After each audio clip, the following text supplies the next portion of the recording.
Alexandre na área. Salve, amigos, beleza? Sejam bem-vindos ao canal. Bora ver mais um vídeo lá do canal do Vício Nerd, onde a gente vai falando a respeito de anime e seus mangás pilotos bizarros. Tá, bora dar uma olhada aqui naquele mesmo esquema, deixa like e se inscreve. Eita caraca, soluço tá querendo vir toda hora. Esses dias eu tava com um ataque de soluço mesmo. Vou te falar um negócio. Deixa lá, se inscreve no canal Xuxinim, tá? E sem enrolação, bora dar uma olhada aqui nesse vídeo, tá? Em 3, 2, 1. Peleia. Todo grande anime começa com uma ideia. Mas e se eu te disser que muitos dos seus animes favoritos começaram de uma forma bem diferentinha? Charuto Uzumaki seria um detetive furry. Midoriya seria um vendedor com anemia. Mikasa seria homem e Eren seria uma garota. Como é que é, rapaz? Pode parecer piada, mas eu não tô brincando. Assim como eu já mostrei um vídeo sobre episódios pilotos de animações que avaliam o potencial de uma história com um episódio de teste, com animes o processo é o mesmo. Só que no papel. E ao invés de ser um episódio piloto, eles nascem como um one shot. Uma história curta, com começo, meio e fim. Ou seja, uma história fechada, sem continuação. Feito apenas para testar o conceito e ver se alguma editora compra a ideia e se tem uma boa recepção por parte do público. Inclusive eu mesmo já cheguei a fazer um one shot. Quem quiser ler tá no comentário fixado. E no vídeo de hoje vamos analisar algum desses one shots dos animes que hoje em dia são uma febre. Dá uma pimbada no like se gostar e bora! E a gente já começa com um dos mais curiosos. O piloto de My Hero Academia. Ele é bem diferentinho, pois aqui não tem o Izuku, não tem o All Might e muito menos Pluto. No lugar de Deku, quem protagoniza nessa versão é um carinha chamado Jack, o Stripper Midori.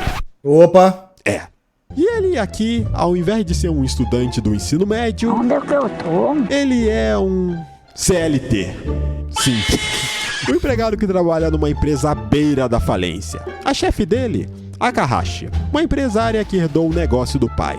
O problema é que ela é tão nula quanto a filha do Silvio Santos tentando comandar o SBT. Jack é o funcionário do mês porque é o único que ainda não desistiu do negócio. Ou melhor, ele é o único funcionário. Ralando na rua para vender suportes para heróis. E de uma forma bem desesperada, diga-se de passagem. O sonho dele, virar um herói também. Mesmo sem poder nenhum, tendo um corpo magrelo e sendo anêmico. Pois é. Como aqui não existe All Might, quem é o doente da vez agora é o pobre Midoriya. Tanto que ele cospe e vomita sangue igual ao All Might. Eu só não sei se o sangue aqui é branco, né? Pois geralmente o sangue dos mangás é preto. Virou uma Matsu no Pausai. Outra mudança interessante é que os vilões desse one shot não são ladrões de banco ou vilões que querem mudar o mundo ou dominá-lo, como no mangá original. E sim apenas monstros. Mutantes, estilo Max Steel. Nas horas vagas, nosso prota Jack tenta combater os monstrengos com os próprios equipamentos que ele vende, vestindo um traje inspirado no seu antigo herói favorito, Positive, que simplesmente sumiu do mapa alguns anos atrás. O foda é que ele não tem licença pra isso, o que pode dar uma bela de uma cana. No meio de um de seus feitos heróicos, ele acaba se deparando com uma criatura conhecida como Aberrante. Eu acho que eu tomei no cu. E aí que surge o herói profissional Snipe, um cowboy de máscara que, olha só, existe no anime e que derrota o monstro com facilidade e o salva. Ao ver o traje de Jack, Snipe o critica duramente, dizendo que não deveria se fantasiar de um herói fracassado e lamentável como Positive, deixando Midoriya bem puto. Mas como o mundo não gira, ele capota. Mais tarde, esse mesmo herói acaba sendo capturado por um monstro gigante. Socorro! Jack, por impulso, corre para salvá-lo. No meio do resgate, Jack solta um plot twist. Ele já sabia que o Snipe era, na verdade, o Positive disfarçado. Com a ajuda de um dos suportes de Jack, Snipe vira o jogo e vence o monstro. E aí que ele abre o seu coração. Positive confessa que desde que tomou um golpe quase fatal no peito, ele travou ao ponto de não conseguir mais se aproximar dos monstros. Algo meio parecido com o ataque que o All Might levou. A diferença é que aqui foi mais um trauma psicológico, enquanto o All Might teve seu estômago indo de base, e limitando muito de seus poderes. Por causa disso, Snipe passou a lutar de longe, se escondendo, com vergonha de ser o herói que ele já foi um dia. Ele se culpa até hoje por isso. Mas aí ele viu Jack, todo ferrado, sem poder nenhum, um pobre coitado, todo magrelo, raquítico, parecendo um judeu magro que fugiu do campo da Polônia. Professor, já chega. Eu não terminei ainda, seu Madruga. Um João Ninguém, Deus. enfrentando o bicho na raça, e isso reacendeu a chama que estava apagada dentro de si. É, quase a No mesma final, tônica do anime. Positive reconhece o Jack como um herói de verdade. E de quebra, o moleque ainda salva a empresa de sua chefe da falência. Bom, minha opinião sobre esse one shot. Por mais que ele passe uma mensagem bacana de que você não precisa ter poderes, força, músculos para ser um herói, você pode ser um herói de várias outras formas, inclusive com palavras, atitudes ou bugigangas como o Batman. Mas, sinceramente, isso aqui não ia vingar como série nem ferrando. Não. Primeiro, Pior o que cara é um CLT, um assalariado. E o público-alvo disso é pré-adolescentes que mal sabem o que é uma carteira assinada. E segundo, aparentemente a ideia era o protagonista ser fraco o mangá inteiro. O que ficaria difícil manter o ritmo por muitos volumes. O próprio autor meio que percebeu isso e reaproveitou o que dava no mangá oficial. O Midori ainda começa sem poderes, mas ele prova o seu valor. E depois disso, aí sim que ele herda os poderes do All Might. É, comendo Ou o seja, pentelho dele. A mensagem continua, mas agora tem porrada, socos, explosões. Então Bom. foi melhor assim. Antes de Light Yagami virar um gênio frio e calculista que escreve os nomes do caderno com trilha sonora épica de fundo, existiu outro Light, mais bonzinho. E é isso que veremos no piloto de Death Note. O protagonista da vez é Taro Kagami, um garoto de 13 anos que encontra um caderno chamado Death Note em sua escola. Como ele era uma criança que provavelmente dormia nas aulas de inglês, ele acha que é só um caderno comum. E só descobre que ele é uma arma de assassinato em massa, meio que sem querer querendo, usando como diário e anotando os perrengues que ele passou na escola. Nisso, os moleques que bulinavam com ele vão de arrasta do coração. Assustado, ele começa a suspeitar do caderno. Então ele vai lá, testa de novo com outros valentões que mexeram com ele e... ele confirma suas suspeitas. Nisso, o Ryuki aparece. Como sempre, matando qualquer um do coração, ele explica as regras do Death Note, que são praticamente as mesmas do mangá que conhecemos. Taro tenta devolver o Death Note para Ryuki, porém ele recusa, pois já havia conseguido um novo caderno. Enquanto isso, dois detetives aparecem na casa de Taro para conversar sobre as mortes misteriosas. Nessa hora, o cu do garoto não passava nem o Wi-Fi. Fudeu, menor. Na mesma noite, Taro teve pesadelo com as mortes dos garotos. Ryuki, para consolá-lo, dá pra Taro uma borracha chamada Death Eraser. Sim, exatamente isso. Uma borracha que ressuscitava qualquer pessoa cujo nome foi escrito no caderno, contanto que o corpo não tenha sido cremado. Nessa hora eu acho que o autor viajou um pouco na maionese. Mas, gente... Mas como diria Matsunaga, vamos por partes. Depois eu elaboro melhor. No dia seguinte, os valentões estão vivos de novo. Isso mesmo. Os moleques morreram, voltaram do nada.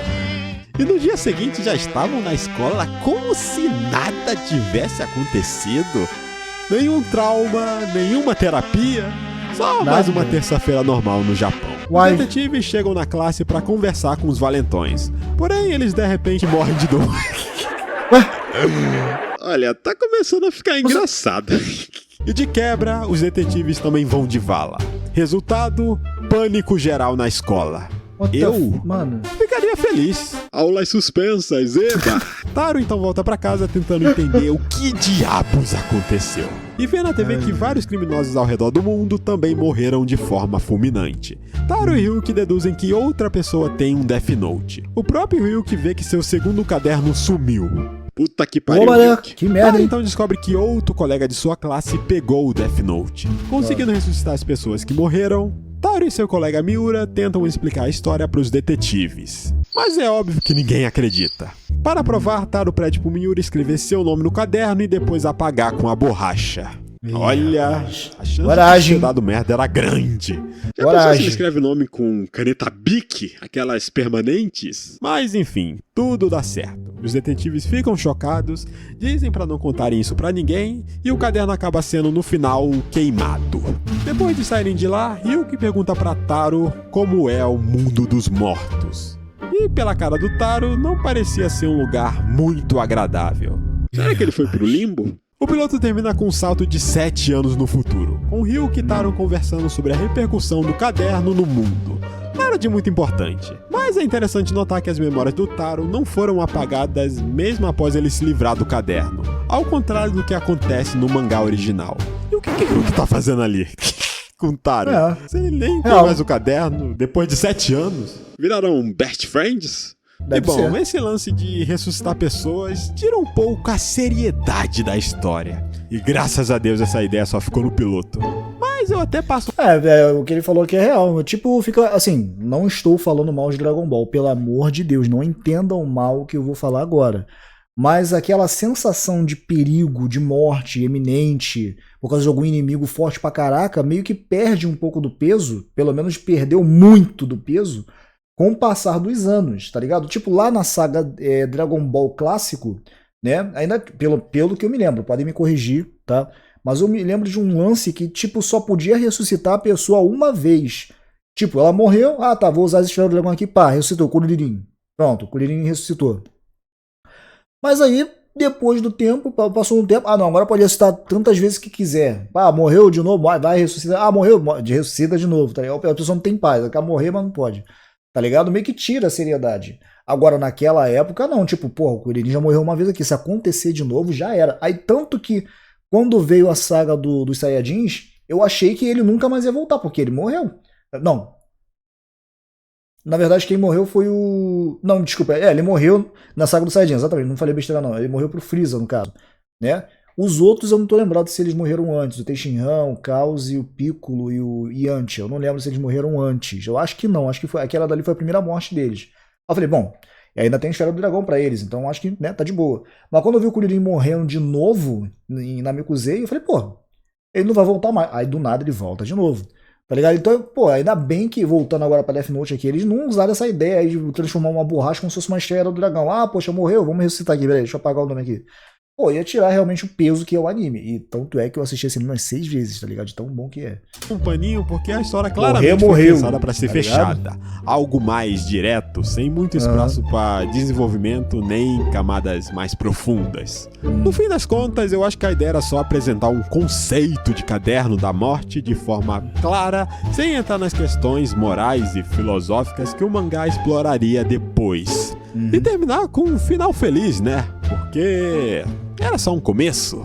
De qualquer forma, eu gostei.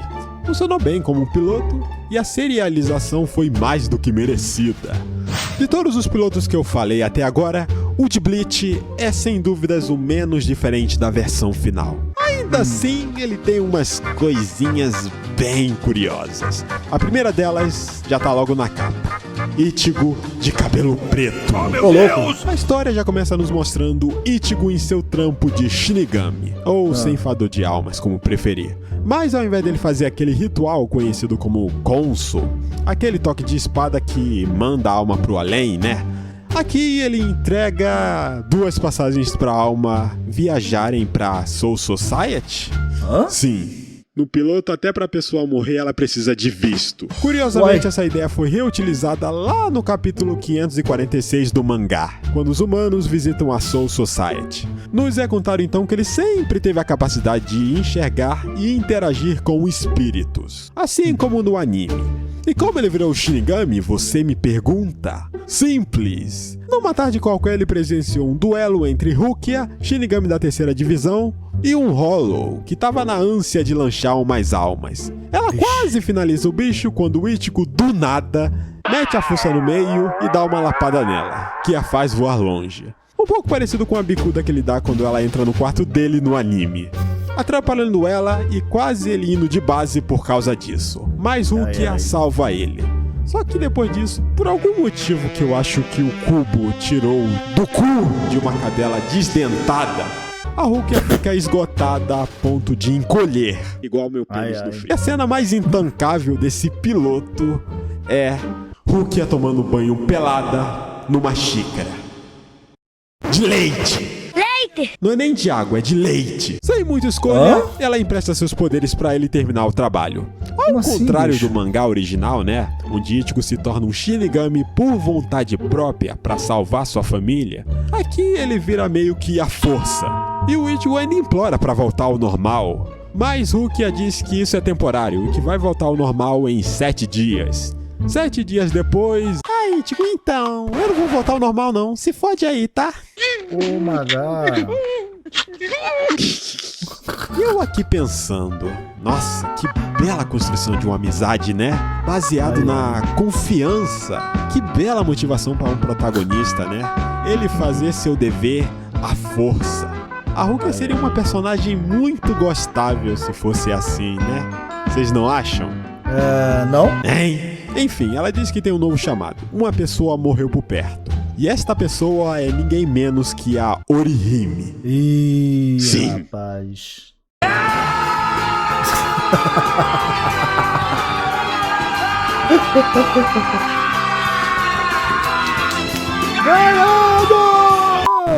Até que ela é jumenta. Ela morre caindo nas escadas de um parque. O espírito do pai dela aparece e diz que vai levá-la à Soul Society. É uma cena bem bonitinha. Só que aí vem o grande plot twist. Que na verdade era bem óbvio. O pai dela era um Hollow disfarçado. Um Hollow que matou a própria filha, acusando-a de tê-lo esquecido. Pois ela parou de rezar por ele e só falava de Ichigo isso, Ichigo aquilo. Aqui já rolava um certo chip. Isso te lembra alguma coisa? Pois no mangá original acontece algo parecido, só que com o irmão dela, não com o pai, usando o mesmo pretexto pra matá-la. Só que no mangá original ela não chega a morrer de fato, né? O que deixa a cena aqui bem mais sombria. Ichigo então dá conta do Hollow, libera a Orihime pra seguir em paz, e o piloto termina com Rukia voltando ao tamanho normal e partindo com a alma da garota. Olha... eu não achei ruim não, tá? Tem umas coisas meio toscas aqui e ali, tipo a Rukia encolhendo do nada. Parece que o Kubo tava sem ideia de como passar os poderes dela pro Ichigo, e aí ele pegou a primeira ideia idiota que veio na cabeça dele.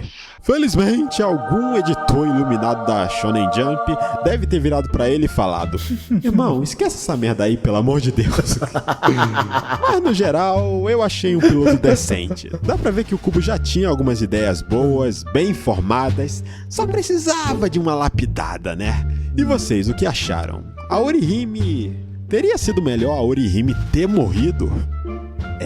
É uma coisa a se pensar. Cara, eu assisti a primeira temporada de Bleach, tá? Gostei muito da Rukia, que inclusive ela é um pitelzinho, mas eu não achei a Orihime tão ruim assim, esse ponto de ser hater. Ela pode ser chata até, pode, tá ligado? Concordo, mas não ao ponto de desejar que ela não existisse ou morresse ou algo do tipo, tá ligado? Sei lá, mano. Antes de falar do piloto de Attack on Titan, eu recomendo que você use proteção nos olhos, porque além desse piloto conter cenas fortes de anatomia duvidosa, parece que o Isayama desenhou tudo durante um terremoto. A história começa no meio de um deserto, onde um grupo chamado Vanguarda, uma versão beta da tropa de exploração, tenta enfrentar um titã. Spoiler, não dá certo. Quase todos viram patê humano. Logo em seguida, a história revela uma origem alternativa dos titãs. Esquecemir, parasita místico, poderes hereditários, ciclos de ódio. Aqui a parada é mais insana. Os titãs foram criados pelos próprios humanos. Isso mesmo. 100 anos antes, um grupo formado por cientistas malucos, políticos psicopatas e religiosos surtados teve a brilhante ideia de resolver os problemas da humanidade de uma maneira simples, espalhando animais pelados gigantes pelo mundo. Resultado, quase toda a humanidade foi pro beleléu. E os sobreviventes se esconderam em cidades cercadas por árvores gigantes, não muralhas. Pera, Isayama, você tá de sacanagem, né? Isso aqui eram pra ser casas. Parece um caixinha de fósforo. Lá conhecemos Murakumo, um soldado carrancudo que é literalmente a Mikasa, só que com bolas. Ele também parece ser uma mistura do Levi e um pouco do próprio Eren. Ele volta pro quartel e dá de cara com Tsubaki, que é o Eren versão mulher? Mano, que multiverso maluco é esse? Tá, eu realmente fiquei na dúvida se era de fato uma menina, já que o Isayama não sabia fazer a anatomia de uma. Segundo essa wiki... E se você for parar pra pensar, o Isayama deve ter utilizado essa versão feminina do Eren pra fazer a Gabi mais pra frente, já que eles são muito parecidos. Assim como o Eren do anime, ela é cheio de determinação, quer se vingar dos titãs que mataram seu pai e praticamente implora pra ser treinada por ele. No começo, Murakumo diz não, mas muda de ideia e propõe um desafio: 100 golpes de espadas por dia. Boa sorte. Logo após isso, Murakumo do nada é cercado por um monte de soldados armados que o acusam de ser um titã infiltrado. Ele reage e corta um dos soldados no meio, com uma espada que sai fogo. Mas aí vem um grande plot twist. O soldado cortado era na verdade um titã disfarçado de seu pai, morto há 10 anos atrás. O caos se espalha pela cidade quando mais soldados se revelam titãs e começam a devorar uns aos outros, fazendo eles ficarem maiores. No meio dessa bagunça toda, o Eren menina tenta peitar os titãs com facas de cozinha. E ela quase vira lanche por isso, mas é salva por Murakumo. Quando tudo parecia perdido, com Murakumo quase sendo devorado, ele se transforma em um titã. E não é qualquer titã, é praticamente o titã do Eren. Isayama, seu sacana, né? Ele parte pra porrada com vários titãs ao mesmo tempo, até sobrar só um pra finalizar. Porém, Murakumo acaba tendo seu ponto fraco exposto, que, diferente do anime, não fica na nuca, mas sim no ombro. Uma espécie de núcleo. Ambos acertam os pontos fracos um do outro e acabam morrendo. No final do piloto, Tsubaki sobrevive, visita o túmulo de seu mestre e decide continuar seu treinamento de 100 golpes por dia. Porque se tem uma coisa que o Isayama gosta de fazer, é deixar órfão traumatizado, motivado pra lutar. E olha... Se eu não conhecesse a obra original, eu diria que muita coisa envolvendo titãs ficou meio what the fuck. Mal explicado, meio confuso e com uma trama contada às pressas a ponto da gente meio que cagar pros personagens. Mas dá pra ver que o Isayama tinha umas ideias bem ricas, só faltava tempo e uma serialização pra desenvolver tudo direitinho. E o mais interessante é ver a evolução dele como artista, o que prova que até mesmo alguém que sofre de Parkinson pode melhorar absurdamente seu traço com o tempo. Pô, mano, melhorou pra caraca, nossa. Você achou mesmo que eu ia deixar o antigo mascote do canal de fora da lista? Naruto. Charuto Olha, Uzumaki. ele de longe é o piloto mais bizarro dessa lista. O piloto começa mostrando Naruto fazendo suas necessidades fisiológicas, mijando em um colega preso num buraco. Oh my god. Pois é. Aqui ele tem uma personalidade bem mais rebelde e FDP do que conhecemos no mangá original, sendo um cão em pessoa. Ou melhor, uma raposa. Isso porque, nessa versão, ele não é o hospedeiro da raposa de 9 caudas, e sim o filho dela. Ou seja, isso mesmo que você tá pensando. O quê? Uma humana tendo um caso com uma raposa. A história nos conta que essa tal raposa devastou a aldeia. 9 guerreiros tentaram dar conta da fera, mas só um sobreviveu. Esse sortudo virou líder da vila, uma espécie de terceiro Hokage, e foi ele quem encontrou o filhote da raposa e resolveu criá-lo. Esse filhote é o Naruto. No meio do papo com o Hokage, Naruto vira do nada um morcego. Simplesmente do nada. Temendo que ele crescesse e se tornasse maligno igual ao pai, o chefe da vila o envia para a cidade grande com a grande missão de fazer seu primeiro amigo.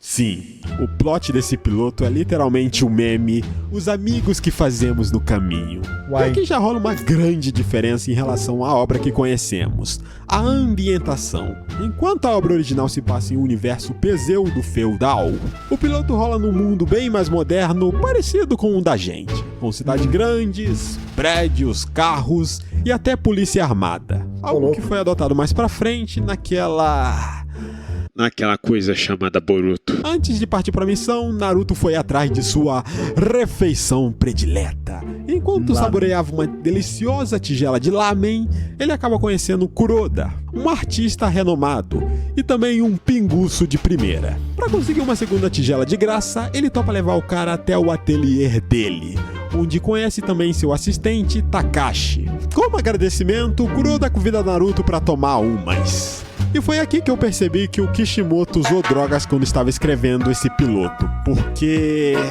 assim... como a porra de uma criança de 12 anos bebe álcool numa boa? Pois é. Assim, eu já experimentei cerveja quando eu era criança, tá? Eu também. E sabe qual gosto eu senti na época?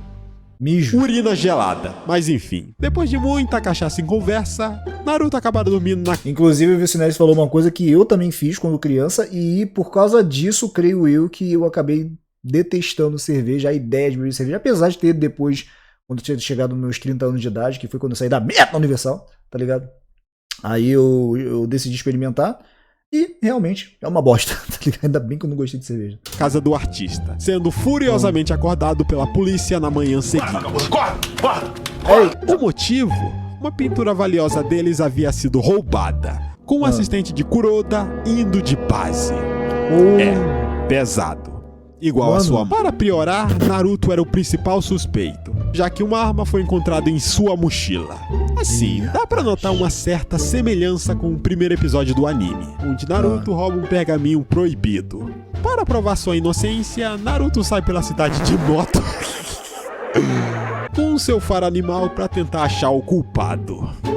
Então tá, né? De moto. No final, ele encontra o assassino. Um policial corrupto queria vender a obra roubada. Naruto derrota o cara se transformando literalmente na Kyuubi, uma Kyuubi bem fofinha por sinal, conseguindo limpar seu nome e com ele Kuroda virando grandes amigos. E Naruto proferindo tais palavras no final do mangá que eu achei intancável. Abre aspas. Amigos são, como eu posso dizer, bons pra caralho.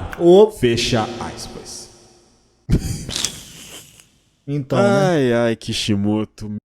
O que tu fumou pra escrever essa... Assim, eu realmente não entendo pra onde o Kishimoto queria levar essa história. Era pra ser um drama investigativo? Ou isso aqui tá mais pra um episódio de filler aleatório do anime? Ele consegue um amigo, beleza. Blá, blá, blá, amizade é tudo. Tá, mas e depois? Pois Naruto não fala em nenhum momento que o sonho dele é ser um ninja ou ser um Hokage. Aliás, eu acho que a palavra ninja não é nem sequer mencionada nesse piloto. Tipo, eles usam jutsus, mas não são ninjas, e sim guerreiros. Meu Deus, isso aqui é tão genérico que não dá nem pra acreditar que essa bunda de piloto virou o que é hoje. Valeu, galera, vou ficando por aqui, até o próximo vídeo. Ai, caraca. Bom, tá aí, gente. Isso daí foi o Vicinerd aí trazendo pra nós os pilotos. É interessante ver como eles transformaram, né? Se transformaram no decorrer. Né, melhor dizendo, a ideia, né, que era o anime para ser, ainda bem, né, que apesar de algumas aqui parecerem interessantes, mas não irem pra frente, tá ligado? Essa do Naruto é tenebrosa também, do Death Note também eu não achei nada a ver. Attack on Titan, que eu também dropei de certa forma, mesmo vendo a obra original, mas pô, essa daí também é ridícula, tá ligado? Ainda bem que tem um piloto, mas que forçou meio que eles a fazer um negócio melhor, tá ligado? Pra ser mais apresentável, ainda bem, tá ligado? Mas é isso, vou deixar o link aí na descrição. Espero que tenham curtido meu reaction, eu vou ficando por aqui. Só aguardem mais vídeos, até a próxima e valeu! Se inscreve no canal do Negão. É o melhor que você faz. A espada dele é forte demais. Ai, gente. A espada dele é forte.